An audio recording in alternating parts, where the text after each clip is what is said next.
Tää on niin kutsuttu hämähäkkiharjoitus.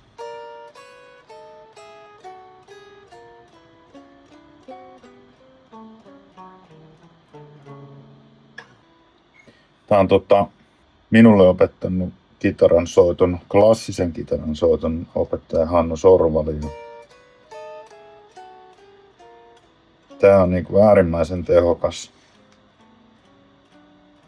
lihasten lämmittäjä treeni.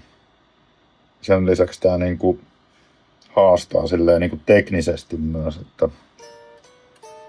sormen soittoasennot pitää olla silleen niinku aika täydelliset, ettei demppaa esimerkiksi tässä näin tätä alempaa kieltä. Erittäin hyvä harjoitus, jos et ole ikinä soittanut tätä.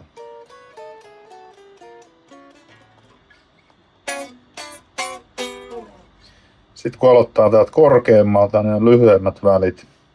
Se on vähän helpompaa ja sitten lähtee menee tänne leveämmille.